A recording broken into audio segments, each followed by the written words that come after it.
exactly 3 years ago, we met in Athens. And you made one of the first, I think, major presentations on your work for a very distinguished group of policymakers from all over Europe, trying to decide how to deal with ecosystems and biodiversity in the future. And since that time, a lot has happened. Yeah. A lot has happened. And I'm just amazed how your concepts and this whole approach to addressing the invisibility of nature's economy, or the invisibility of nature in economics, yeah. How it has taken on. So thank you very much. We'll come back to you a little bit later. Now we are very privileged to have another very, very experienced personality with regard to issues like this. I can think of very few scientists, not only in Sweden but in the world, who has written more about the importance of appreciating nature and ecosystems, and to understanding better the interplay between social systems and ecosystems than Carl Folke, who is head of the Bayer Institute and also the research director of the Stockholm Resilience Center. Without further ado. Thanks a lot, Anders. Thanks for being here, and thanks, Pavan, for a fantastic presentation and exposé of the TEEB report. I was asked to make some reflections on valuation and the way we approach those issues. And I think the TEEB report is a really nice reflection of perhaps a bit of a transition that we're in right now as a human society, of reconnecting to the planet we are dependent on. You remember Pavan stressed very strongly that the whole TEEB, the perspective of TEEB is that humans are part of nature. We are embedded in the Earth system. And this is, doing valuation in that context is really putting us on the right track. But if we would have a completely different perspective on doing valuation, you mentioned some of the more traditional way of doing economic valuation, where we have a mindset that the economy is the center of the universe, which actually I think is the mindset that is not totally abundant yet on Earth. And one of the reasons actually why you have been doing TEEB, to illustrate that that's not a mindset that will help us into the future. But if you have that mindset and believe that the environment is a sector out there, or just a matter of whether we like it or not, matter of our own preferences, we may not end up with the same results. So if you go back to the old days when economic thinking started, basically, and there were three factors that were input to the economy. You probably heard all of that, all of you, but it's basically land, which at that time was agricultural land, it was labor, and it was capital. But when we got the whole fossil fuel era, when we discovered fossil energy, that land didn't really become a limiting factor any longer for the economy. So we took it away, basically, in our models of economic progress.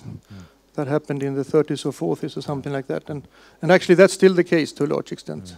So now we're wrestling on how to deal with the green economy and how to make green accounting. But still, we haven't captured really the value of nature in the way we make a prognosis of economic progress. So then when we started ecological economics back in the mid-80s, we promoted this concept of natural capital. And Gretchen was part of that journey also in those days, where we tried to expand the concept of land, agriculture, to basically all ecosystems on Earth and to the biosphere as a whole. That's the whole natural capital idea. And we also expanded labor to social capital or even cultural capital, to bring in that whole dimension, and capital to human-made capital, technology and all financial capital. And I think that's where many people are today when they think about the value of nature, is trying to price natural capital into the economy, which is in many mindsets still the dominant part. The next step that we should take is exactly the one that Pavan emphasized, that we are part of it. We're part of the biosphere. It's not an externality out there or a sector out there which we have to consider sometimes when we think it is correct to consider. It's really the precondition, the absolute precondition for a good social and economic development. And I think that's the mind shift we're in right now, that very mind shift. So if everyone on Earth would really have that worldview, that we are part of the environment, dependent on it, and I think that would help us a lot when we do economic valuation. But there is a challenge here, of course, and that's that we have 50% right now of the human population in urban areas. And the question is, do urban areas foster our connection to the biosphere or not? And I think you may have reflections on that yourself, whether that is happening. So that's a big challenge. We have reached a scale of human action that is unprecedented on the Earth. We are shaping the Earth system at global levels, and at the same time, we are urbanizing ourselves and possibly become disconnected from the planet we're dependent on. And since valuation is based on the preferences of individuals, that may be a problem with valuation. So that's one of the issues that we may discuss. And another one is the whole idea of complex systems that you also discussed a lot. And the difficulty of, this is a more technical one perhaps, but the difficulty of doing valuations when you're faced with thresholds. Because valuations requires that you can estimate our demand for certain things from high price to low price, basically. But if you have breaks in that demand curve, then it's really troublesome to make valuations. So that's why I think it is really nice that Pavan had these 3 steps of recognizing, demonstrating, and capturing values. So you could say recognizing values is really about, at the broader societal level, understanding that these are certain preconditions. And in my view, I think one such precondition for us as human species would be that if the Earth doesn't function as a system, we can't be here, basically. It's pretty obvious. And I think that should be as a strong one as human rights things. It should be up at the highest UN level or another global fora. These type of frameworks for our own actions. We don't allow trade in nuclear stuff, for example. We should have similar ethics around our own future, our own preconditions. So that would be going into the recognizing part where you emphasize the whole role of institutions. And then in my mind, I think it's fantastic to do evaluations when you have the very proper norms and rules that recognizes that we are part of the planet or not. So an institutional framework in the language of the specialist that sort of frames our actions. And I think it is within those frames that we can have and work with market and market development. But turning it around and saying that the market in itself will solve this problem, I think is to me more of a religion than basic understanding of what's going on now. So these are a few reflections on the talk. Thank you.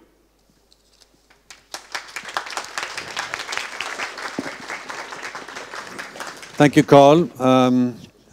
We'll come back to some of your comments. And next discussant is Martin Ådahl. We have already introduced Martin, CEO of the think tank, if I may put it so, Forest. And the last time we met was a couple of weeks ago when you were moderating a panel at the Stockholm +40 conference on exactly this topic, if I recall correctly. Well, sort of. We were moderating a panel or a roundtable on on those 2 out of the 50s. You know, the markets. You know, the inner circle where you finally have somewhere where you can actually, or below the curve that Pavan showed, the area where it's so safe that you can establish a market.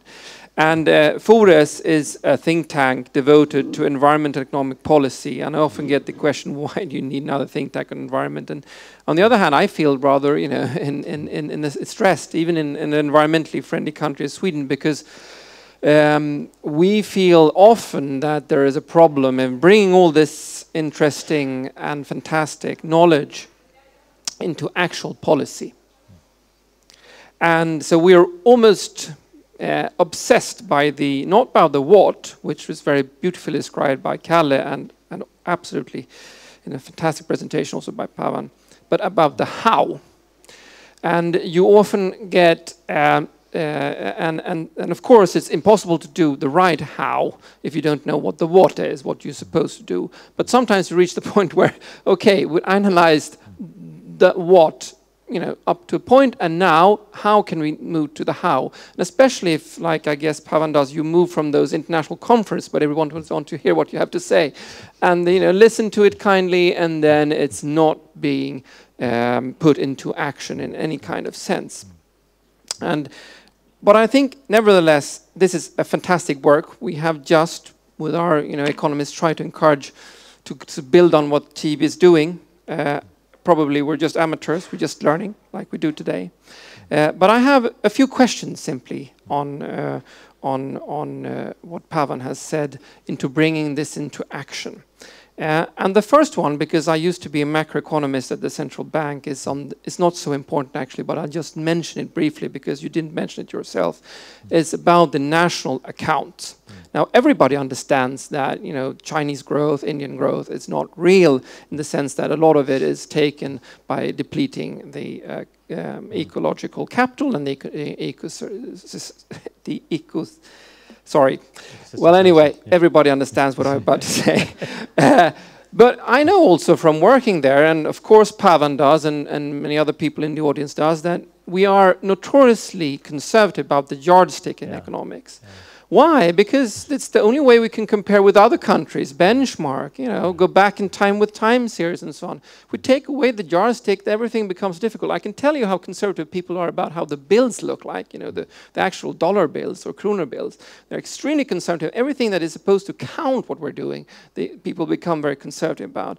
And then the problem is when you try to change this, you have two options. Either you kind of change the whole system and it becomes very difficult to count around it.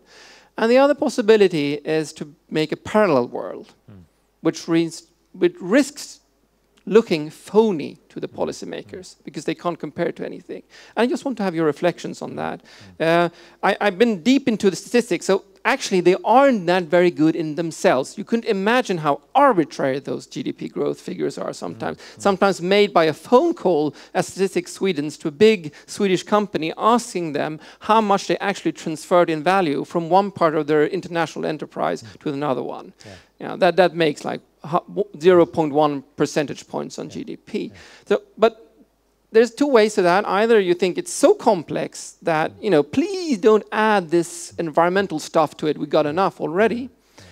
Or you can say that it's already so arbitrary that you could as well, improve it. I just wanted to have the reflection on that. The other more important point is about those markets, the inner circle. I still think they have more.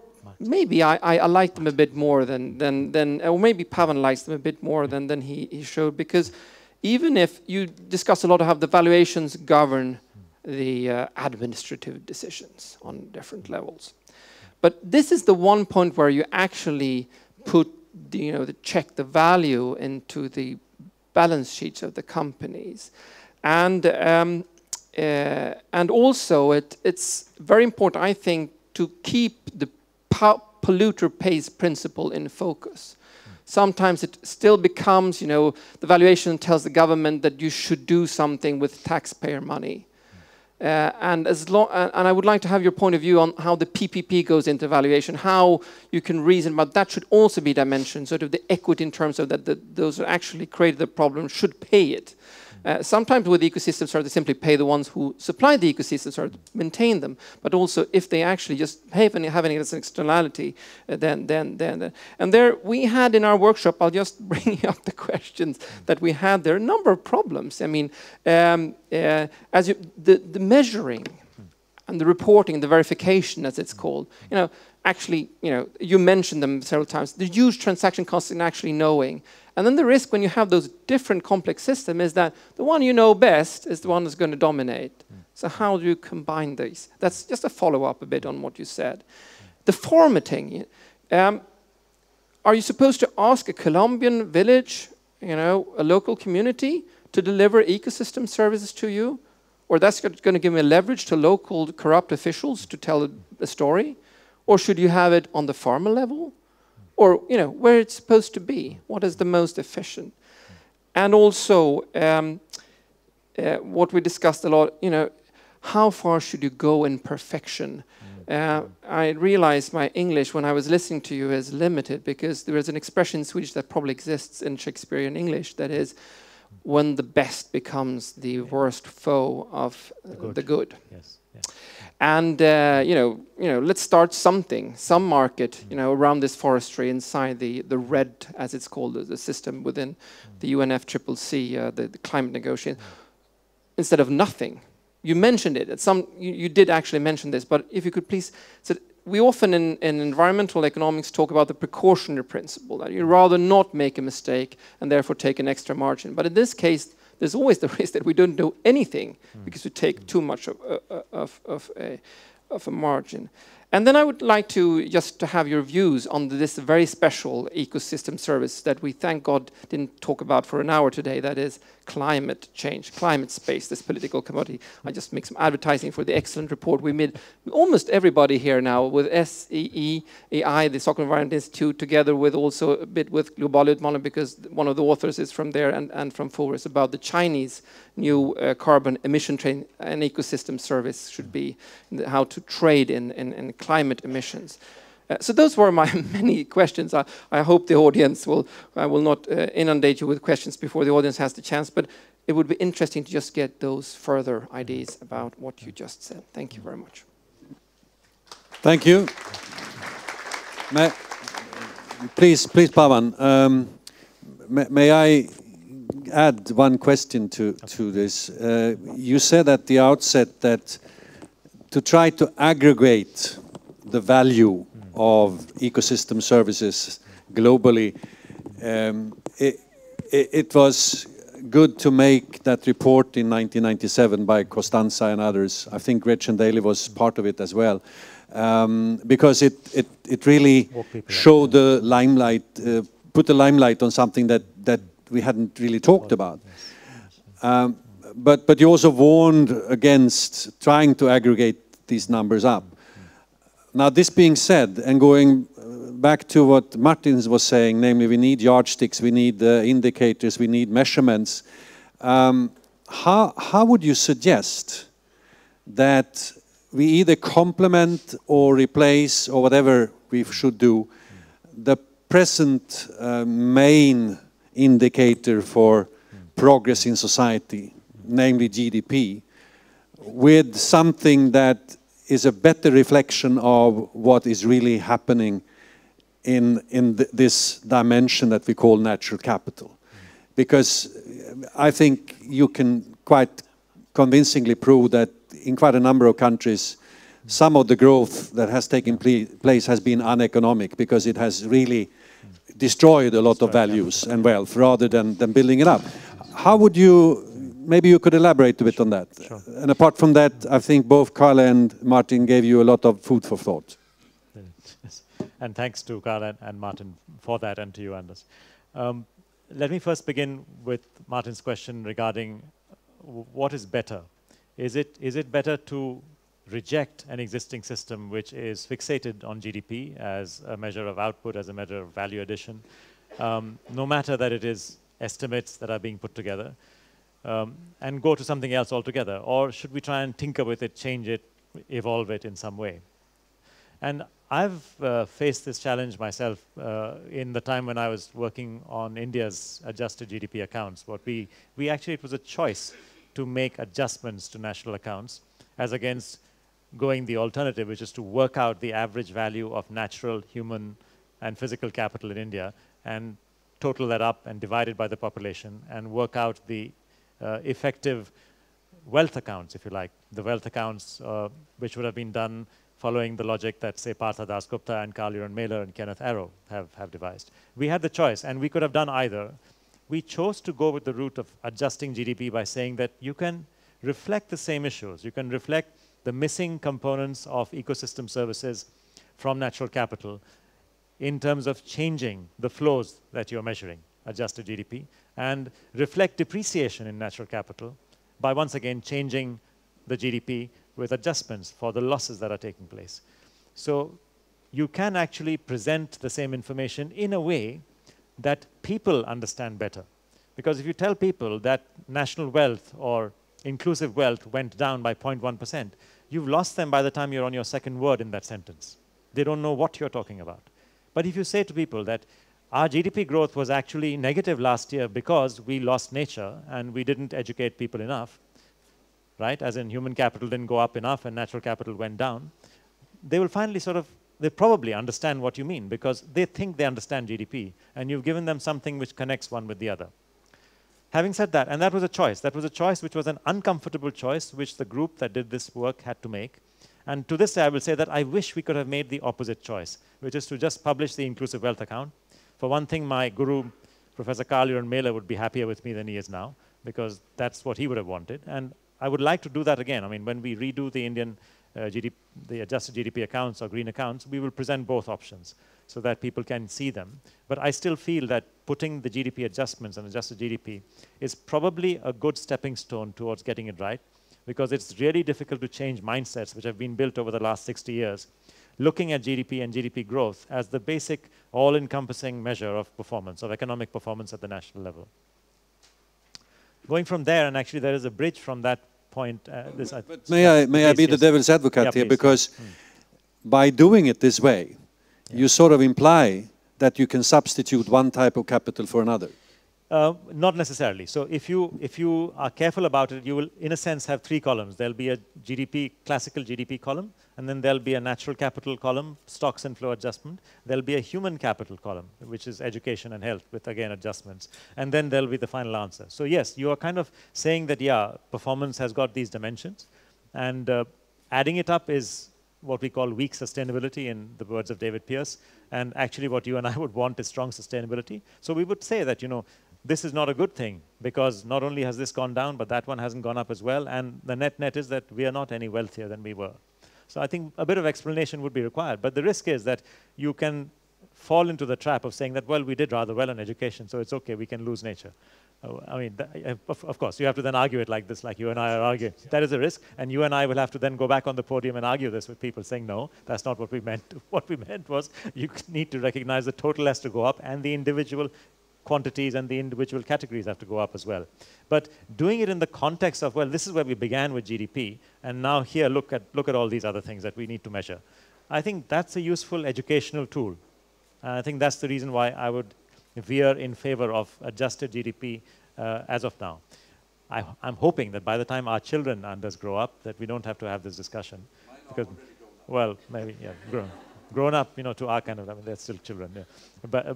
But basically, in 25 years, I hope we don't have to have this discussion. Everybody has understood these issues well enough, and then you can go to inclusive accounts, which are the right way of doing it, inclusive wealth accounting, as the right and technically correct way of doing adjusted national wealth calculations. I think that has to be the way forward at the end. But that leads me to Martin's second question, which was about corporations and the fact that the polluter pays principles implies certain responsibilities towards measuring performance, measuring performance and reporting performance. And I would say that at this point, there is actually good progress in that domain. There is a group that has been formed recently called the TEEB for Business Coalition. And it's truly a coalition because it includes governments, it includes institutions. It has been hosted by the Institute of Chartered Accountants of the UK. It is being supported by governments of Singapore and UK. And it's been funded by an American foundation, Gordon and Betty Moore Foundation. And work has begun to pull together the top 100 by size corporate sectoral externalities. In other words, if it's a cement business, what is that? Have got a big water externality? Put in an estimate and see what it is. If it's construction, does that have an externality on rainforests? Yes, it does. Measure it and see what it is, and so on. So the idea is to pull together a kind of set of top 100 externalities and then use that exploration to calculate standards so that almost any company in any environment can work out its impacts on carbon emissions, its impacts on freshwater usage, its impact due to pollutants on human health, impacts due to waste management on environmental quality, and so on. And not to go, again, too much complexity, but to do it enough so that these 4 or 5 major externalities are actually measured. And this is still not getting to your point, which is polluter pays, because this is just saying polluter actually recognizes. So the polluter should at least present rather than pay. It's a PPP, it's a polluter presents principle. Hopefully at some point it'll become polluter pays as well. But the first point is at least measure and disclose, right? If you're not even doing that, then you can't be serious. And I think that people have begun gradually to accept the need for disclosure. And fine, investors may decide that it is okay for oil companies to do what they do, or mining companies to do what they do, because their externalities may be okay for some investors. Well, then some of the NGOs here have a different challenge, how to convince these investors that's not so okay, you know. So at least let the information be there. And I still remember many years ago, I think around the time you and I met, Anders, I was asked what was apparently a very simple question. Now you're talking about externalities? All right, well, tell us who is better, Unilever or P&G in terms of their impacts on rainforests because of palm oil usage. And I was stumped by what is basically a simple question, because A, I don't know how much of palm oil comes from sustainable or unsustainable forests for each of these companies.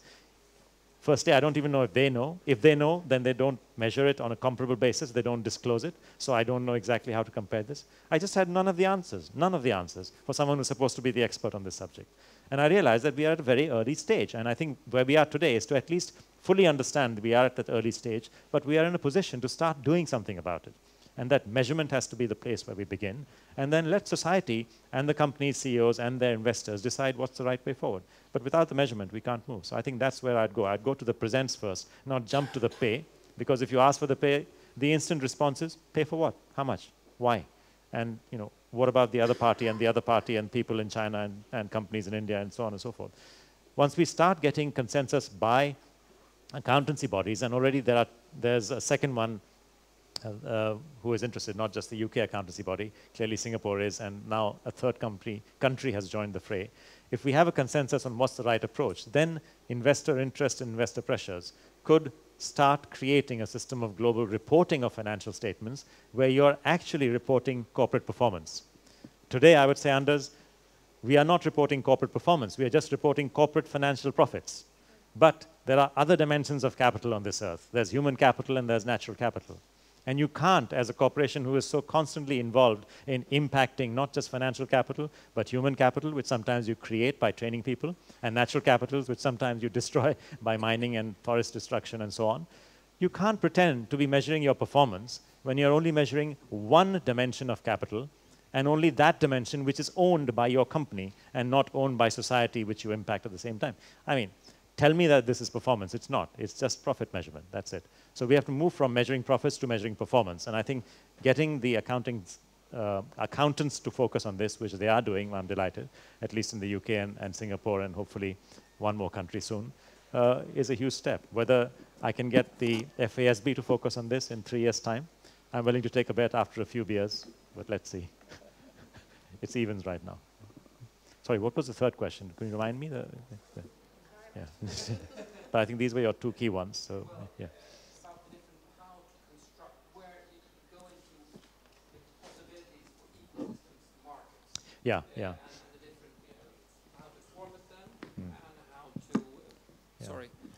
how to format them, and also how to make the trade-offs between what is hard and what is soft, and how not to be too careful about starting off, because otherwise you're in the hen or egg situation that you never do something. Chicken and egg situation. Yeah, I mean, I think the key is to be holistic in the way that you approach the opportunity of valuation, because as you've all seen and all realize, is that just sometimes recognizing value suffices, sometimes demonstrating economic value suffices to translate it into policy actions. Sometimes you can capture it, but through mechanisms which you and I would not call markets, because markets are about depth, about liquidity, about commodities. So these are not real markets, because there's usually one government acting with another government. In fact, a study was done recently. It was presented by, I forget who exactly, but in Quito, they presented a study which had gone through and calculated how many of the ecosystem service payment examples, PES examples, had genuine private sector participants. And in fact, the answer was less than 5%, or some 2% of them. So basically, they were all government to government, as in local government to another local government, or national government to local government, and so on. Now, in a situation like that, it's a bit cheeky to say that these are markets. So they're not really, I mean, they're kind of economic mechanisms. Markets would be where you're actually trading and there's a price discovery going on, and then there's demand and supply being equilibrated by prices. That's a market. And there are many buyers and many sellers, and the interplay between them determines the price. Well, it's quite difficult to see where that happens other than with the carbon markets, where there is a carbon market and emissions reductions are being traded in kind of way. But of course, as you know, those markets are beset with typical problems of creation, which is that we've created too much supply of EU ETS, for example. And net result is whenever you create too much supply, inflation sets in, basically. The value of the commodity drops, and that's what's happened. So it's tough to go. And there are other markets like the wetland banking markets where there is genuine participants in the US, more than one or two or three participants in the same system. And then there are a few biodiversity markets, so to speak, in Australia. But by and large, I would say we should not get too fixated with creating markets. We should just recognize that, there is a need for measuring the value of ecosystem services. If we get the end game that we are after, which is better recognition, better capture, better demonstration, whatever, and if the end game is to conserve those ecosystems in the wider interests of nature and society, that's fine. The fact that the solution was not achieved by the market or by a market device or a market mechanism is neither here nor there. The solution was achieved. I would just argue that today's society has become so fixated on the sort of the magic of markets. We are so mesmerized, so enamored with these markets. I don't know why I'm not like that. I mean, I've been in markets for 25 years. Maybe that's why. You get used to something, it's not fancy anymore. But basically, that's probably why, actually. So I'm not enamored or mesmerized by markets. I just see them as a useful tool, part of the toolkit of managing wealth. And there are other toolkits. There are policies, there are mechanisms, and there's also public wealth. It's not just private wealth. And that's the other thing I'll say about markets, is that markets are not, two things actually about markets. One, markets are not there to solve social problems. So if you have a problem with distribution, and if you have a problem with economic invisibility and public wealth being the issue, the fact that we are talking about public wealth, not private goods and services, then don't jump to markets as the answer. And once again, this is a psychology, right? Today, where we can't find a market solution, we call it market failure. As if there's some kind of market success which will solve the problem of public goods, right? A market that is going to regulate the amount of sunlight that you receive from the sun, right? Tell me another one. So, and there's this sort of almost psychological belief system that we've kind of accepted over the last 60 years, thanks to Milton Friedman and his acolytes, that markets will fix everything. They can't. No serious economist today will tell you anything different than what I'm saying. There was a time when the Chicago school reigned supreme, and yeah, it was all markets and everything, but that's not the case anymore. So I wouldn't get too worried about the fact that only 2 or 5 out of TEEB's 120 solutions are proper markets. I'm actually quite pleased that that's a sensible result. That's what I'd expect. I'd expect most of these solutions, because they are in the space of public goods and services, I'd expect them to be composite solutions, non-market solutions, policy solutions, using economic mechanisms, using economics for sure, using valuation definitely, but not necessarily going into markets. Kalle had you'll have. Kalle had Pavan. Carl Folke had part of his comment was really that the shift in terms of mindset that has to come is to recognize that nature and we are all the same, and that the precondition or prerequisite for welfare in the future really lies in the natural systems. How would you say that TEEB contributes to this mind shift?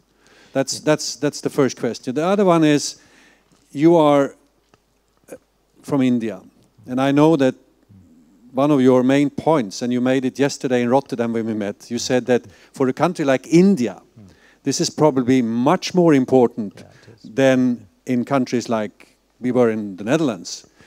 Because for the poor, the value of these ecosystem services are by far more important in their daily lives. Could you expand on that? Yeah, sure. And given that, still, it seems to be so difficult in the preparations for the Rio conference to have acceptance among southern countries for these concepts. Yeah, the challenge of Rio is the challenge of international negotiations, and I must say that, you know, I'm not holding my breath about success of international negotiations. You have personally, and lots of people here have tried for decades to get negotiated solutions internationally, and we've not really succeeded. So that's by way of introduction. But having said that, I think there is better recognition today in the developing world that natural capital is the single most important development asset. It is a very important development asset because it affects their most significant component in many cases of the economy of the poor, which is that most of the poor in developing countries are still in agricultural areas. 75% of the poor in developing countries are in agricultural areas. So the productivity of agricultural soils, the availability of water for these soils, the ability of small farmers to achieve high yields and better price realizations. And these are all real issues, and these are all about how well we manage the ecosystem supply, service supply into these agricultural areas. So I think there is certainly an improved awareness of this. Intuitively, this was always there. But I think where Anders Wijkman has helped that understanding is to convert that intuition into economic language by pointing out that if you measure household incomes in developing countries, and we've done this exercise for Indonesia, India, and Brazil, and you do that for these sectors, which are largely the sectors where poverty is significant, then you will find that the component of households' incomes that comes free from nature, basically in the form of nutrients and fresh water, which adds to your farm productivity, in the form of fruits and bushmeat that you harvest for your own eating and for the local markets, in the form of fuel wood that you use for cooking, in the form of bamboos and other such materials that you use for construction and repair and so on and so forth. Or for that matter, in the form of leaf litter that your cattle and your goats eat. Now, all these are components of value that come into the poor household, which are very important, but they're all free because there's no market price for any of this. They're collected. But if you impute market prices, or if you estimate market prices and compare them with alternatives, then you come to staggeringly high answers that this is between 50% and 90% of the total income of these households in terms of what they consume. So I think that's the contribution that Wijkman has made, is to be able to put some economic draping around these intuitions, which were always there. This is not new. People who have been serious about this matter have always understood this.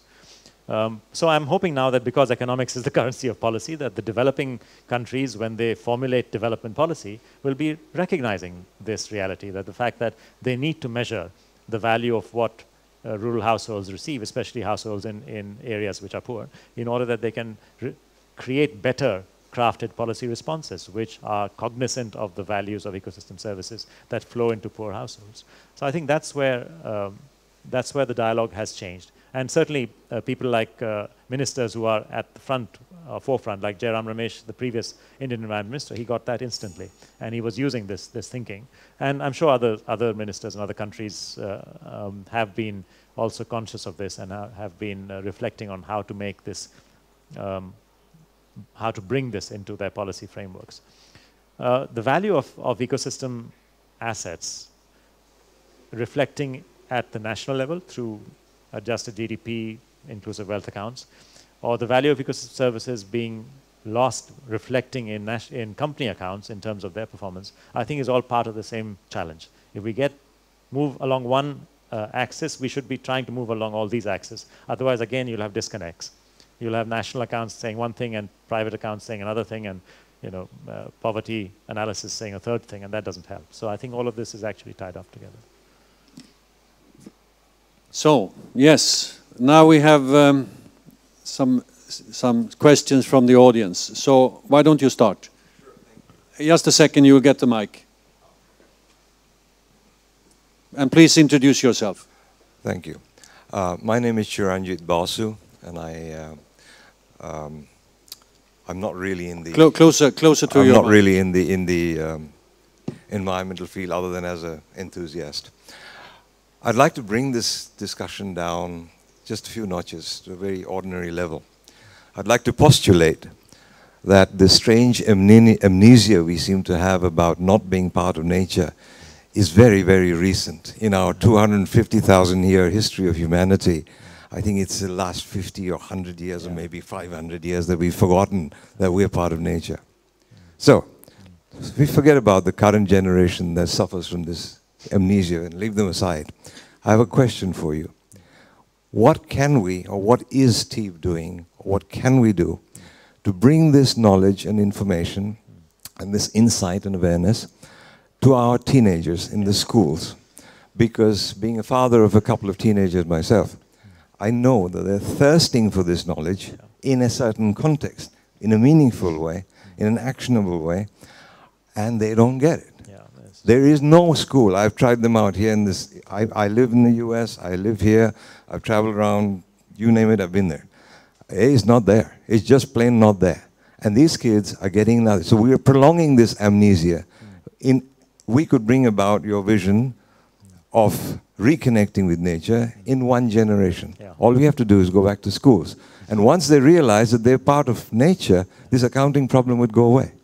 Yeah, connecting at the heart beats connecting at the head anytime. So, I agree with if you would share with us a little bit what's happening. Collect a few more. Jackie Berman. Jackie Berman. You say that two of the problems with this method is that you have a very complex situation that you put values on. And also there's maybe a philosophical problem of falsification that is not possible. And I don't agree at all. I think there's a basic philosophical problem that you can never put objective figures to subjective experiences. And this becomes even... So it becomes so tragic with the monetary system that we have that requires exponential growth in order for our system not to collapse. So this system, that I think should be evident in your analysis, that this system will put a question to every living person in the future. How much are you willing and able to pay to survive? That's the final question we will end. And there's a lot of million people that already got that question, and they could not pay. And we put money in connection with sex. It's very tragic. We could get it into the GDP in a more structured way, but this is a dead-end street, or we're accelerating towards over the cliff with this kind of objectifying that the previous gentleman was referring to. Okay, thank you. We have a gentleman in the back, or a young man, I would say. Maybe you are a gentleman, sorry. Thank you for that. Actually, I wanted to ask a question. I think your answer will probably tie into those as well. I've been reading a book by Paul Harrison, which was written before I was born, about a report from the battlefront of the war against poverty, and it's a lot about development of undeveloped countries and economic growth and changing the way that we look at development towards more sustainable, local. And what strikes me about it is that 30 years ago, the topics that they were talking about and the cutting edge ideas are the same things that we're still talking about today. And I wanted to ask you, because you've been over these 30 years, you're involved in the debate. So what happened? I'm just now born, just seeing the book, and everything I'm talking about, everything I'm learning about is already 30 years old, and nothing's happened yet. So I'd really like to know your answer to that. Thank you. Okay, we can talk about that all night, but we'll get a quick answer on that. Kai and Bryn, you have questions from the web as well. Yes. Okay. So let me try, and I can't store more than 4 questions in my head. So stop there and let Pavan, and then we come to you. Yeah. Okay. So very quickly, the young gentleman's question there in terms of, basically, firstly, I've not been in this for 30 years, only 15 years. I think Gretchen's probably been closer to 30. But, sorry, I'm not trying to date you. I'm just saying you began early, that's all. And so has Anders, probably even more. But the reason I got into this at the time I did is because I just was completely bowled over by the significance of the problem, the seriousness of the challenge, and our unwillingness to accept that it has got to be center staged. That has got to be mainstream. You can't reside, much as I respect the academicians who brought this to the table, it can't remain at the academic fringe of society. That's the reason why I got involved myself. I had to give up a perfectly good career as an investment banker, and what was described sometimes by my wife in anger as the best job in global markets, which is India, because we were doing well. Anyway, but the point is, the reason I did all of that is because I think this is important. And it's got to be addressed with urgency. So 15 years of the past, and I hope no more than 5 or 10 years of the future of mine should be involved in this, because it is vital. And I suspect the reason why this, coming to your point, sir, in terms of why objectify. You know, it's not my choice. I'm not dealing with, I did not create today's politicians. I did not create today's finance ministers.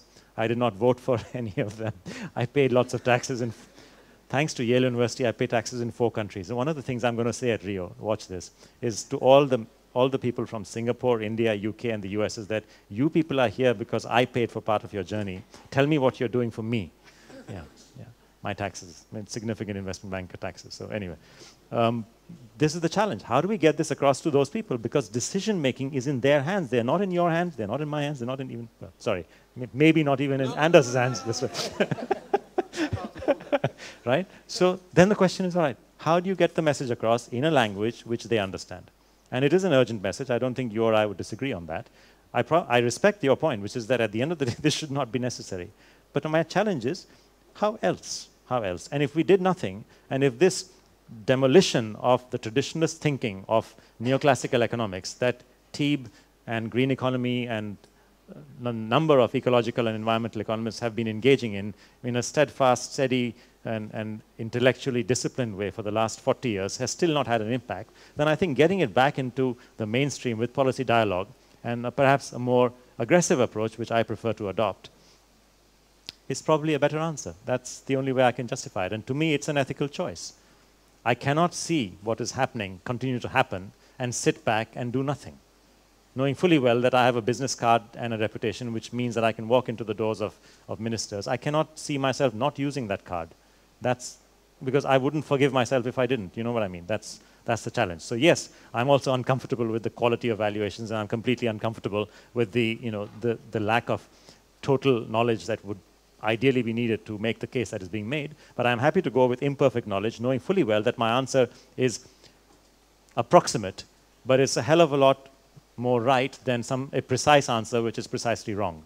So I'd rather be approximately right than precisely wrong. And I think that's the way that... You had a question?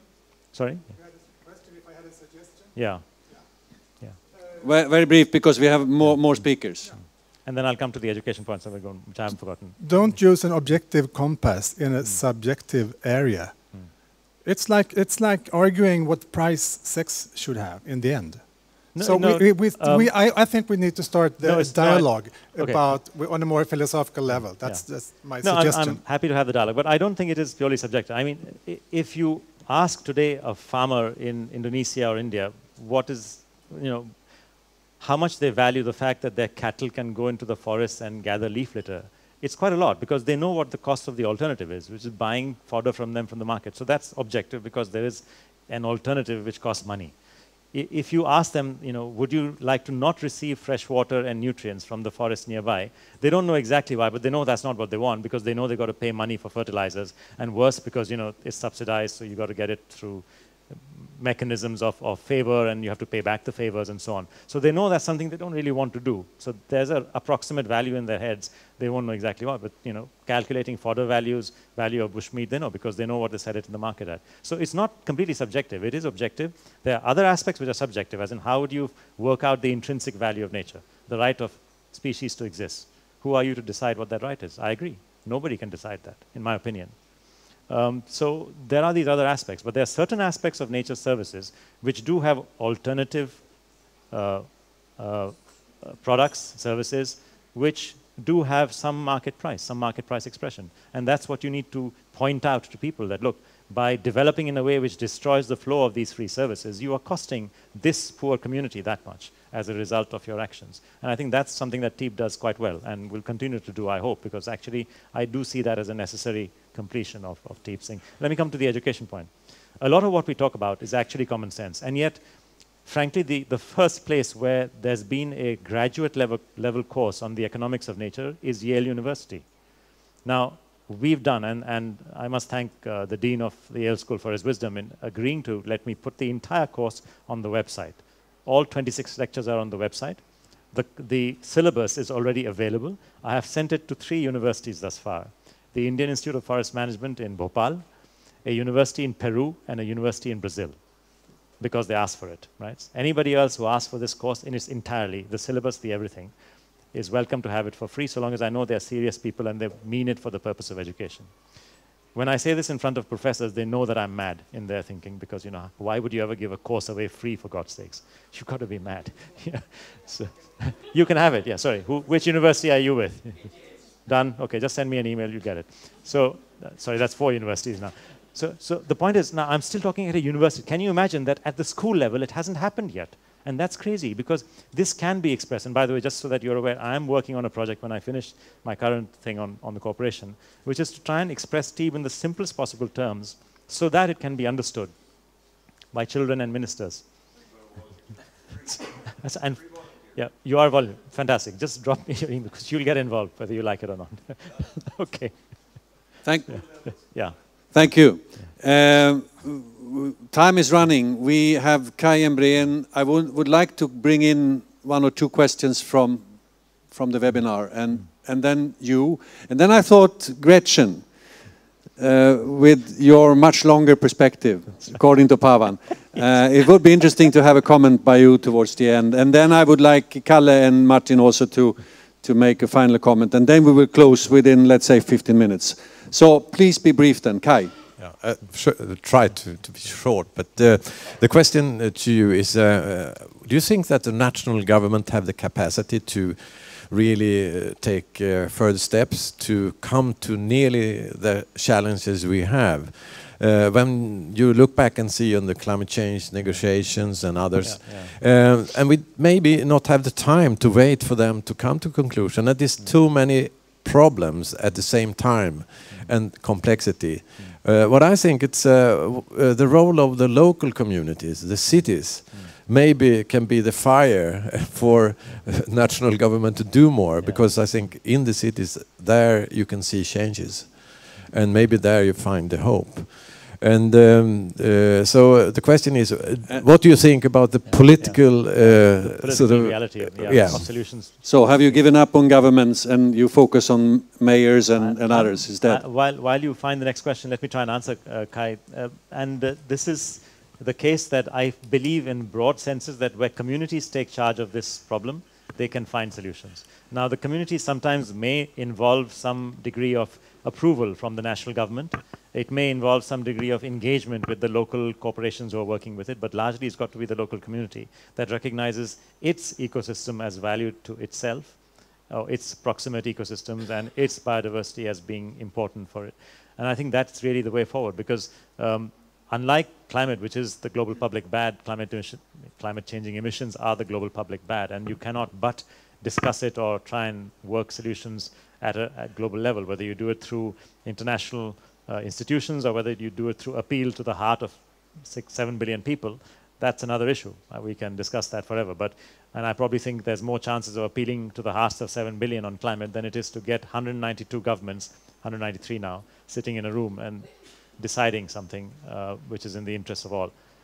It's challenging that. But to your answer, I think the national, the local, the business side, and all of that with a community host to the problem and its solution, I think is the model that goes forward. If you look at the TEEB success stories, a lot of them are driven with local initiative, gotten approval from or support from the local or state government or province, and are within the broad framework of the national, and in some cases have been instigated by, supported by the national, in other cases not.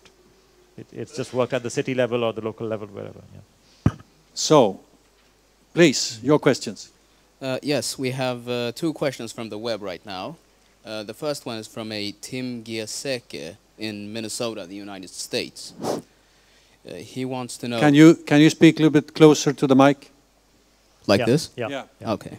Yes, the first question from Tim Giesecke in Minnesota, the United States, wants to know if you feel that ultimately we need to address the externalities as posed in the tragedy of the commons, and if so, Are you familiar with the concept of symbiotic demand? Why don't you take the other question as well? The other question is from a Sanjay Kapoor, Seattle, also the United States.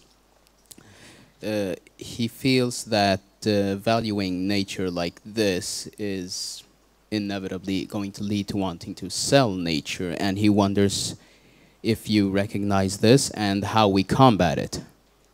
Yeah, the risk of commoditization, the risk of what we call creating commodity fictions, is a very real risk, and it's recognized and discussed quite significantly in the TEEB reports themselves. And the ways that we suggest addressing it is, once again, to place solutions in the hands of stakeholders. So we are talking about what can be done by policymakers at the national level, what can be done by policymakers and administrators at the local level, what can be done by businesses working in collaboration with communities on whom they have an impact and from which they draw business. So this is how we address the problem of commodification, to make it as clear as possible that it is about recognizing, demonstrating and capturing values, but doing so which is context, in a way that is context specific and in a way that is ecosystem specific and biome specific and location specific. That's when you get real solutions happening. The concern that you have is valid, but I think there are ways of addressing that concern. You don't have to jump, and it's a very sort of traditional neoclassical inspired thinking that, you know, the moment you put a value, you've got a price. That's not true. You can have valuations based on many things, not just on market prices. And the reality is that for public goods and services, markets are not there for that. Markets are there to trade private claims. And that's the fundamental problem, that there's been so much wrong brainwashing, if you like, especially in the US, I'm sorry to say so, suggesting that markets are the solution to all ills.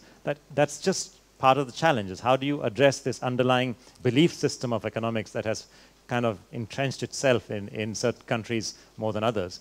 We need to do that, and we need to talk out of the box, if you like, and explain that, yes, and similar to the other question, that we need to explain that there are ways forward, even if there are challenges, even if there are challenges in terms of risks, in terms of uncertainties, because the more ethical choice is to go forward where a solution can be found, no matter how approximate the judgment of the value of the ecosystem service involved. But to judge it and implicitly value it at zero because there is no valuation, that isn't really the answer. That's the way we look at it. Thank you. And now you? Yes, my name is Gero Churus. I'm working at the Stockholm Environment Institute, and since we do consultancy as well, we are going to ask you a question about that specific topic. What do you think, what kind of governance system exists or should be established that guards against the threat that those kind of evaluations are only conducted by the most powerful interest groups?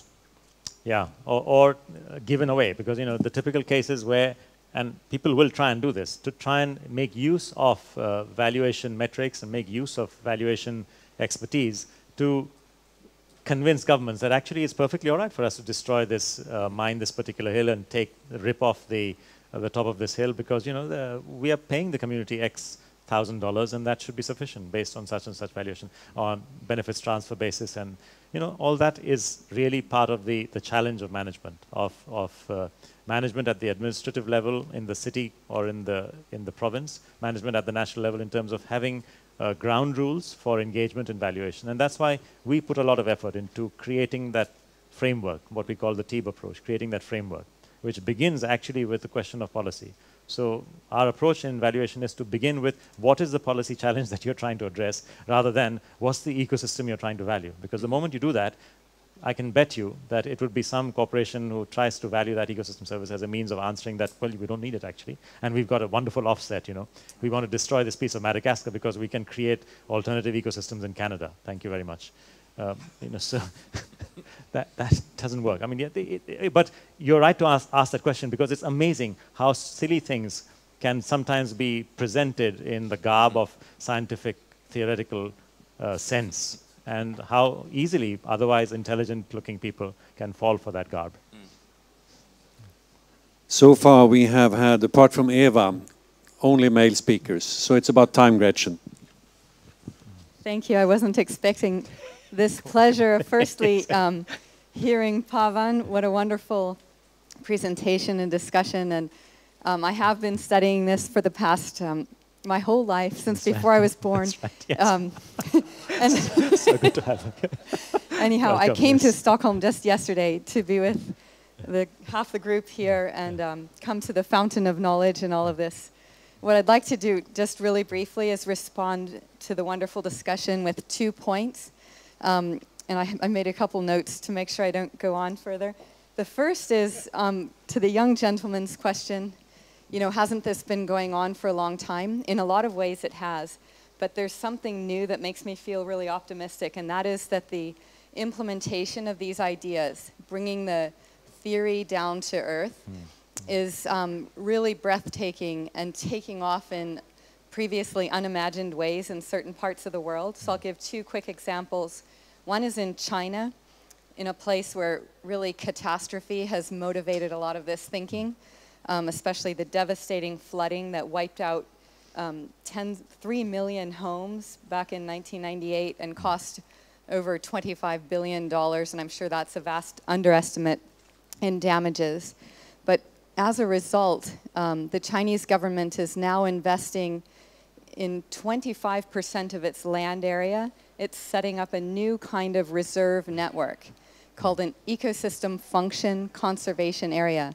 And these areas are going to zone 25% of China, not just, say, the western outer provinces of Tibet and things, but all 25% of all counties are going to be zoned in a way that opens up a new way of integrating conservation and human development objectives. A second arena where, and I'm sure you know many more, where theory is being put into practice in a really breathtaking way is in Latin America, where water crises, like in many parts of the world, have become very acute. So starting in 2006, Quito, Ecuador, formalized an arrangement where downstream water consumers are paying in different ways, not just through currency, but different kinds of investment in human capital and human development in upper watersheds to secure water supply. And this model has now been replicated across about 12 cities, major cities of over 1 million people each in Latin America. And now there's just been an announcement and an investment to expand these water fund agreements to about 35 to 40 new cities within the next 5 years. And standards are being developed for the design, implementation, and monitoring of these. So that's just 2 examples from contrasting regions that show how the ideas can be put into practice. And I want to get to the point on valuation and commodification of nature, because I'm also often attacked for having no sense of what really matters in life.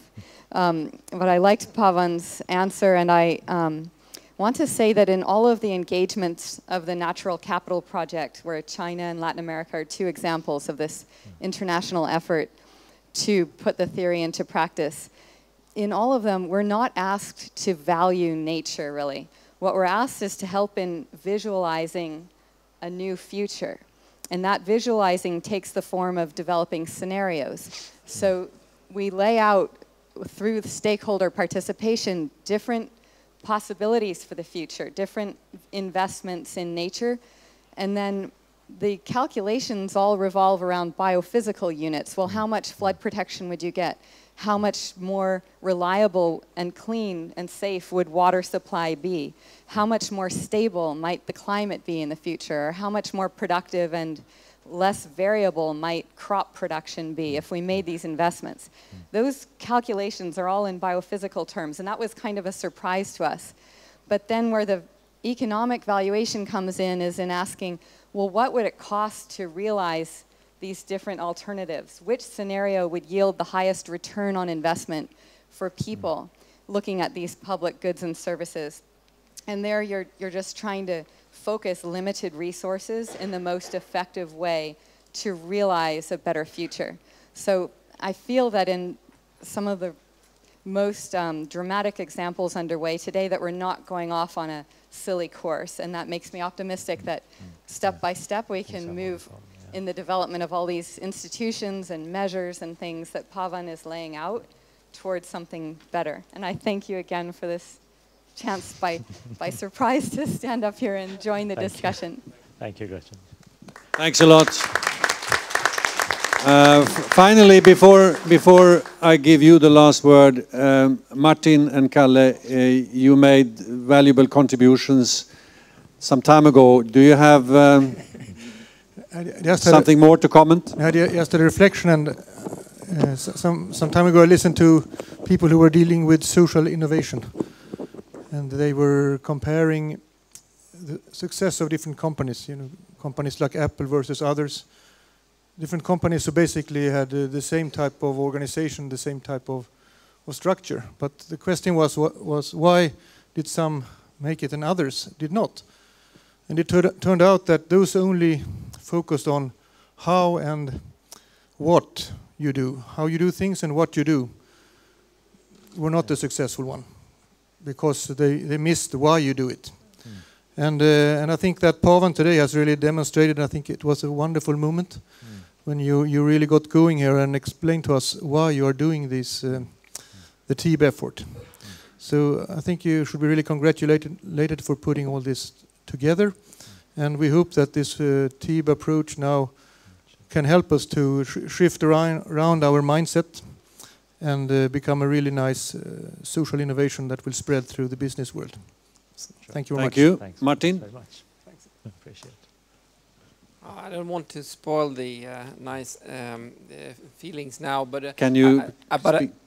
Can you hear me? Yes, but I think still you should maybe, as a former sort of government official, I'm a bit less hard on the markets. I wish that maybe one could scale them up, because despite the beautiful examples that were mentioned, we're still so far behind. Maybe this would be in fishery and forestry and water management to sort of have a much larger scope for those than we could do otherwise.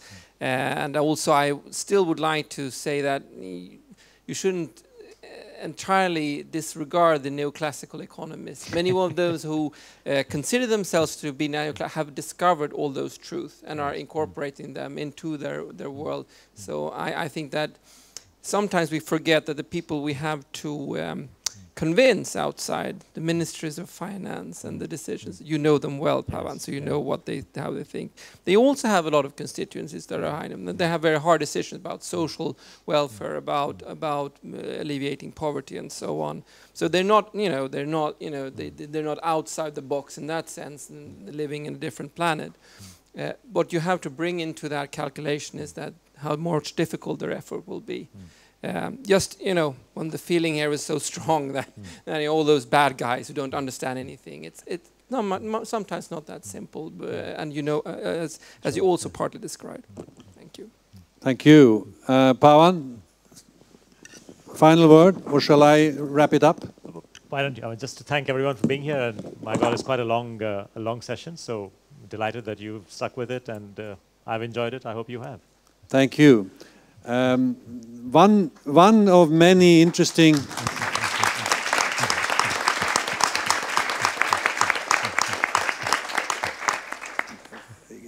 allow me just 30 seconds. I read quite a lot of reports in the preparatory process leading up to Rio. Many interesting reports from OECD, from the Ellen MacArthur Foundation, from McKinsey, from the UN. And one was from, I think, altogether 17 awardees of the Blue Planet Prize. Gro Harlem Brundtland, Bob Constanza, Carl-Henrik Robert, by the way, and Bob Watson, who used to be the chair of IPCC before Pachauri. And they've written a beautiful sort of letter, I would say, or statement, about 25 pages, to the world ahead of Rio. And it's very, very sharp and concise. And one of the sentences in the beginning is, the problem is that man's capacity to do greatly outpaces his capacity to understand. I think you combine these two in a wonderful way, because you really try to bring to the fore accumulated knowledge about the importance of the living world and the natural resource base for welfare. and how important it is to go from a situation where this whole domain in economic terms has been more or less invincible, apart from being traded in the marketplace as raw materials, to something much, much more important. So I think you combine to do with understand, and let's hope that we can operationalize, as Martin said, these concepts in a swift way, because we need it badly. Sure. Thank you very much. Sure.